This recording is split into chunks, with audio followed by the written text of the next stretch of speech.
backdoor apology be koso ne ne minority in parliament for no akwa block sa backdoor apology na enya asem ketwa na edi se omo block sa backdoor apologies no because ewiase de obeguo no eno a na obetwa sanso na de bia ode beye onua no adwene ho ahun se me na nka obi di sa de no eye me a anka beye me de anase nka nya me de ni nyina no Sammy Gyamfi CEO for Good Board na anu adanse ma okokan ye de kire Afenyo Markin minority leader a eni ho asem akwakoye he ewo man Ghana mu ha na sanse we nyina no efa IMF for report o de beto abonten na omo kire Good Board any Bank of Ghana jumadi a omudi se omotuto good na omakwa akoton edi sika no ababehye oman Ghana cedis mu ama cedi no enya ahoden no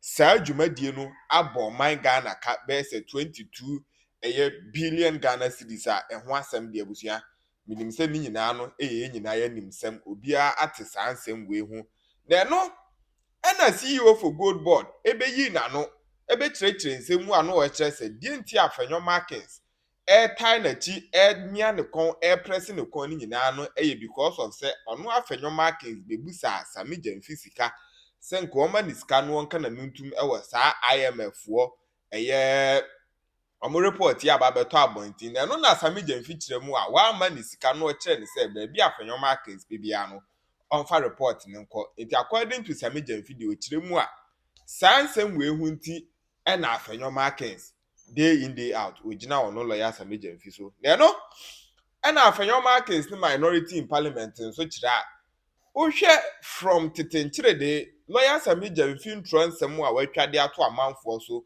ensem ahodo a waka na enye nokre edibu amanfo animu ase ewo man Ghana mu ha this particular one there the where amanfo bi agi asem na di no na ebi mu kire sampa Afenyo Markin extortionist or extortist ka free amount for ho no mu kire mu a enya de a apology be free chese twedi ampo nyankopon na nkasa mpo ba ebe pa atwo a enya de a wo beggi sa apology no atomu da lawyer Sammy Gyamfi mboaboa na evidence ano na wo fa mbehia omo court so say obi o extortionist a omboaboa na evidence awagada nyina ano na wo fa mbehia omo court na sa backdoor apology ni de enya de ombeji atumu ene agi atumu china die mu asem de abusia yemborem na yenkoti mu asem nyina yewia wo Sammy Gyamfi abrantie se nya politics a wotipa ni sai Afenyo Markin wotipa no wonya sika dadai wo ba politics mu dadai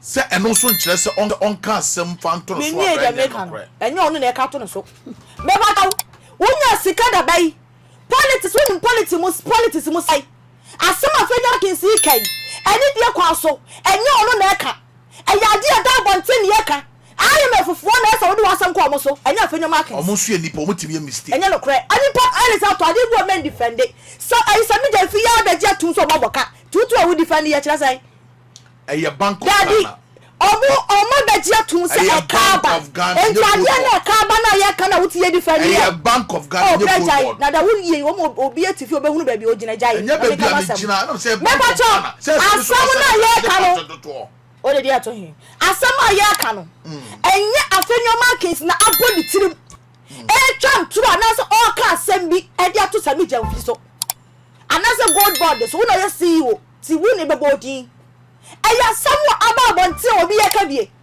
eti die nti na se wo bie wa no edidi atam abi asam na nkasa da ho na wo be address asam no wo dia no na to na personal attack na wo di papa na tam politics na ayafo wunche aye Afenyo Markin so bibia mu wunche ni wo bibia mu nyansa ni nimdia mu wuntimi position ekuta Afenyo Markin se sia parliament no woni ede ma won ka atimi nye eti se nya mele wadom na wo party aba ba mu ne ya ma position bi ya so mu ye ni ye na bia nei no wo betimi akoba bia ye higher than way nam sa wo ba bla papa penti no Ghana fo be kas Sammy Gyamfi ye de shani say what me ye ti ye ma na kwan na we nso o meye ni ehwe na ye de ade ama no ye na anya ye na Ghana fo kire ya dwene a ahoma so ni dwani a hantan e kasa na way ena krofo kika so be president no ena be president dia obi kasa wo be twene ni so me da say autocratic governments da no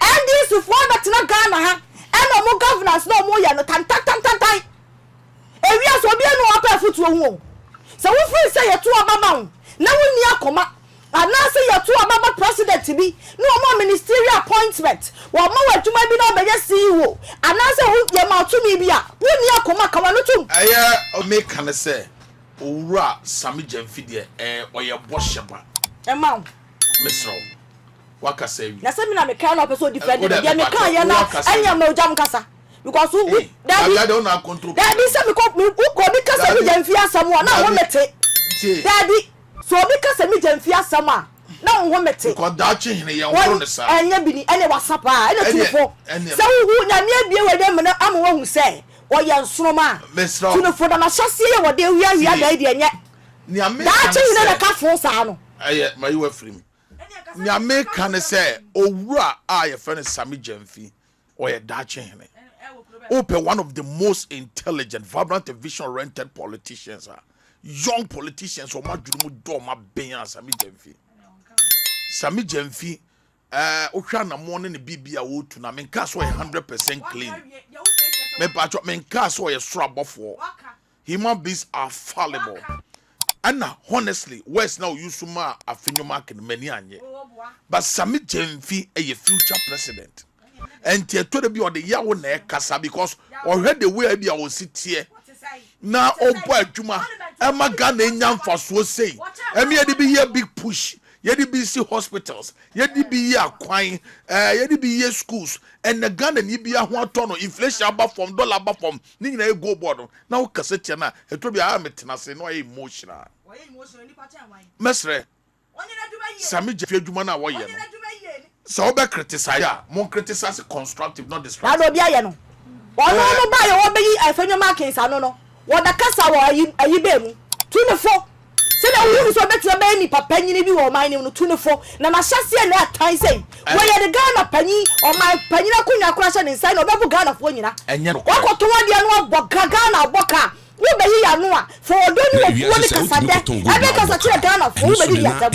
Mi nim ni di wachi. Sammy Gyamfi tis asem no munim se no sikasafa anotewa oberema wo ndisi ma na no ye yawo nti okọ news file so ewo Joy FM na audio kasa bi koto ho o kire se kasa na Afenyo Markin kan no ehun mu pepepe na ode ama no na so bi kan ho asem na se nya woda won konkoye na tu ana enko kisi na fon ho se why ade na mu wo be kan ye be ye na ya na ode asha na nemu.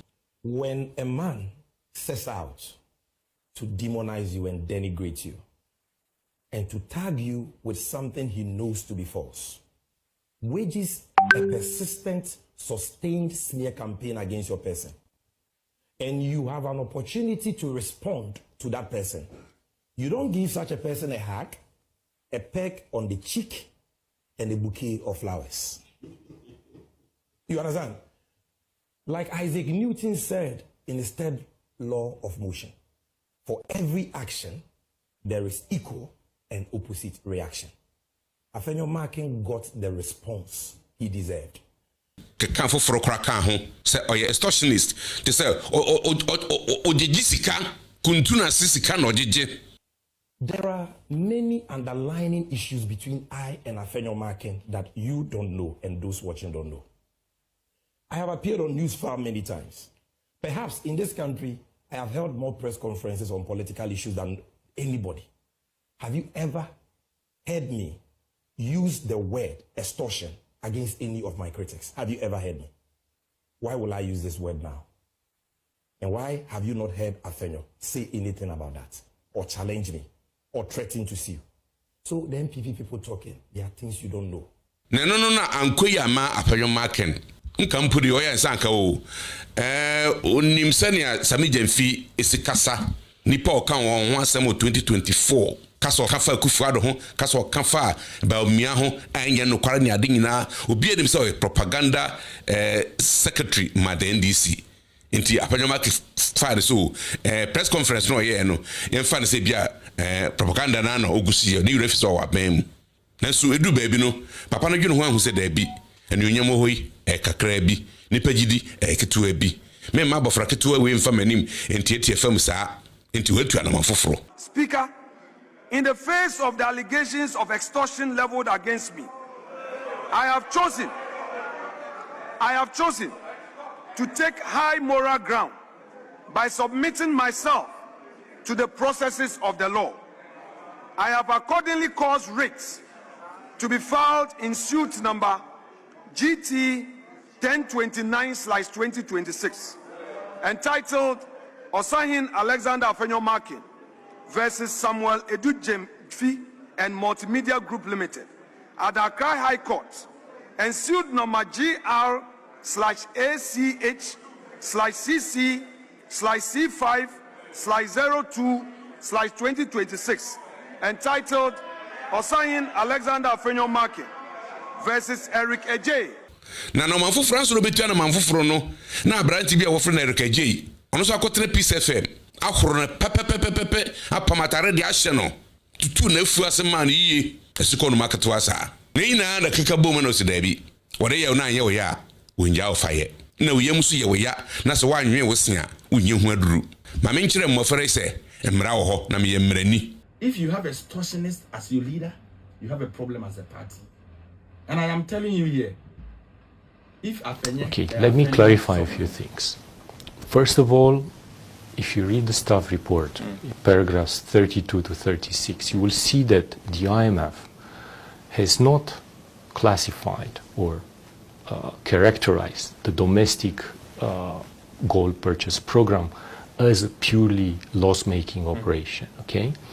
Instead, it emphasizes both the benefits and the costs associated with the program.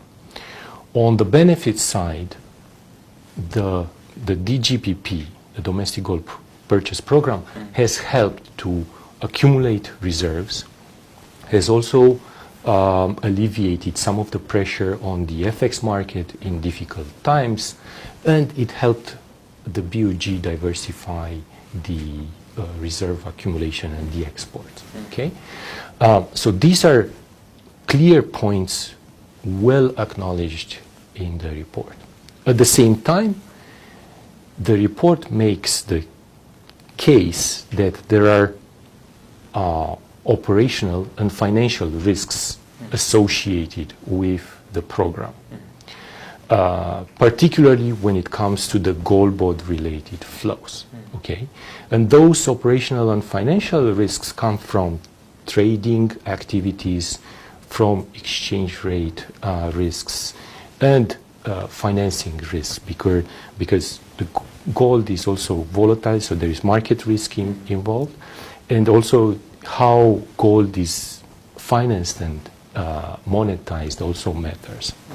Okay, so the assessment done on the exposure in the report basically just tries to bring more transparency to the program and at the same time help improve risk management surrounding the program. Now, I would say a key clarification for what has been mentioned in the report is that gold bond related activities are quasi-fiscal in nature. Therefore, any loss associated with these activities should not be on the BOG balance sheet, but rather should be brought on balance, on the budget, on the fiscal side.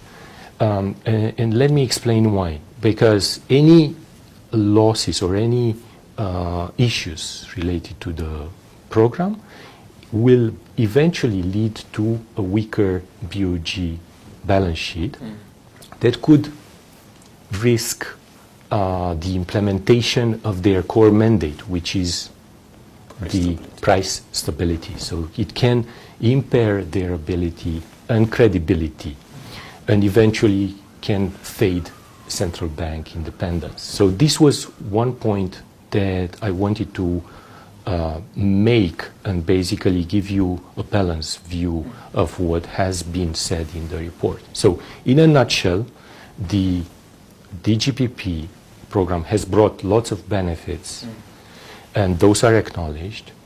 And at the same time, there are risks associated, and with better management, better governance, and sustainability, the program can bring even more benefits.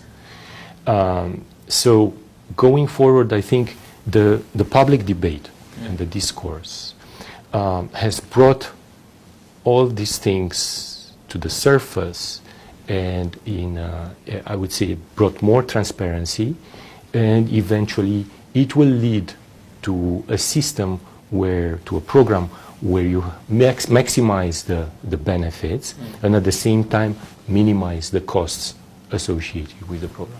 So this, and sorry if I just trying to get some education here. So this expected loss or whatever, was it more of a projection rather than your analysis on the exposure to say that BOG would end the year with this X loss because of the trading and all those things? What was the basis of the staff in their assessment to say that this is going to be the expected loss? Okay, so let me clarify that point. At least what I understood from the speculative term used by the BOG. By now, this might have changed in the meantime, but basically what they probably meant was that the data that the team has reviewed and analyzed was not final, because the 2025 accounts are not yet audited. So the expected losses or the realized losses in the end might change up and down once the audit is completed. Yeah, but I know that, yes, in auditing, I mean, by now anybody who's working on this area knows the expected loss, and sometimes maybe, if I want to use the expression of +1 or -1, it won't be out when you try to do your extrapolations and projections. But again, to help my viewers appreciate this, because I know what the fund goes through in putting together their staff report. This is not